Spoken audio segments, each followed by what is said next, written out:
This is the zombie IO. All bite marks. A horde of zombies approaches, and the homeless guy laughs almost incontinent, panicking as they multiply.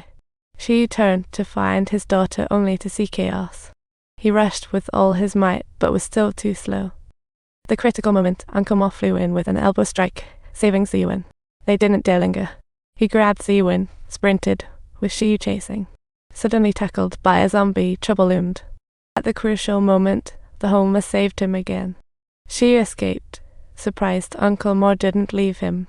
He smartly left the door ajar for him. With no time to think, Shiyu scrambled up and dashed toward the exit, just barely beating the zombie. He burst through the door at the last second, but it kept shaking, and no one could get a grip, so they all hesitated to let go. They found themselves awkward, and worse, the passenger ahead, panicking, yanked open the zombie compartment door. Luckily, few zombies meant they could stay longer. The ops chief remembered his duty. The short one desperately helped, but Director Jin ignored it, urging him to start. The operations chief stood still, waiting for the next moment. One zombie fell between two old ladies, breaking its arm and couldn't get up. Seeing the danger, he quickly pulled the old lady to the last carriage, trying to save the homeless man who appeared out of nowhere. Just then, a swarm of zombies blocked the train door, and the conductor's hearts were racing. Director Jin urged to depart, confusing the conductor. Minshi wanted to calm him. His boyfriend hadn't arrived. But in the end, the pressure was too great. The operations chief ordered departure, slicing his heart. Utter disappointment for the operations chief.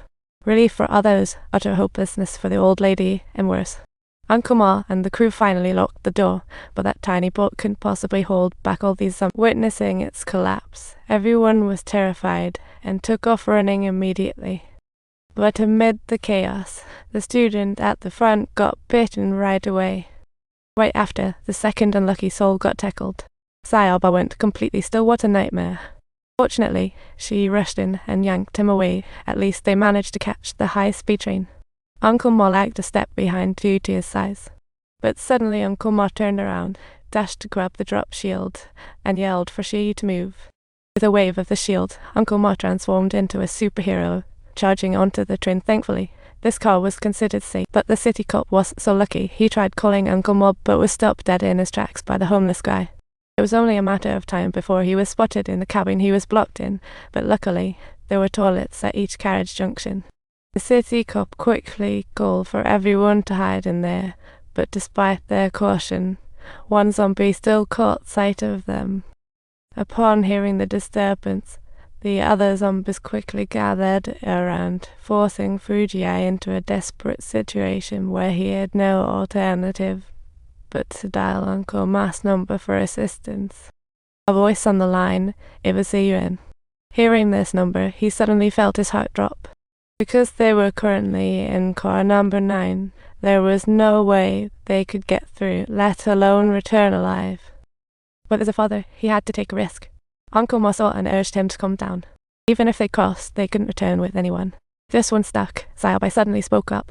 He had just called his girlfriend and found out everyone was hiding in car number 15. So reaching number 13, they could bring everyone back safely. After saying this, he wrapped himself in duct tape for protection. It couldn't be clearer this time. The three quickly lined up and prepared to charge out the carriage as soon as the train emerged from the tunnel.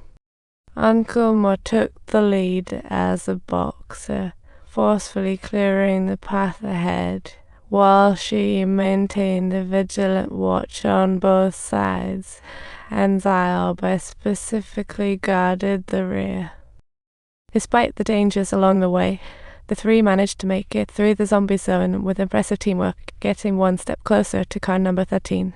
Xiaobai was about to rush into car 11, but froze, seeing familiar classmates inside. Uncle Mo noticed his hesitation and firmly pushed him aside, doubling the pressure as they pushed forward. Xiaobai became increasingly anxious, seeing them struggle more and more just as the train entered the tunnel. The zombies plunged into darkness, looking utterly confused, as if they had suddenly gone blind, flailing around and struggling to find a tug, until a fallen tennis ball made a sound, and all the zombies simultaneously turned their heads. Seeing this, she appeared to get an idea. He cautiously tapped on the luggage rack above, and sure enough, the zombies were instantly drawn to him. As Uncle Mo stepped out, the train burst from the tunnel. The trio slipped through another carriage. They figured out that the zombies' target sense weakens in the dark, so they just had to keep moving forward. However, the number of zombies in the next carriage was shockingly high, and a mere few seconds of darkness weren't enough for them to pass safely. Uncle Mo gritted his teeth to charge, but she stopped him, having come up with a new idea.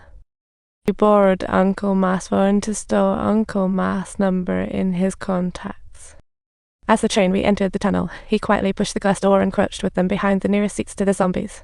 He quickly dialed the number, nervous but determined, and of course Uncle Mo happened to be on the other side. Hearing the sound, his heart was in his throat. It wasn't until Uncle Ma's wife peered through the peephole and saw the figure outside that all her long-suppressed fear and anxiety just vanished. Uncle Ma's wife quickly popped her head out, looking for her dad, while Uncle Mo couldn't help but wonder where on earth was he going next.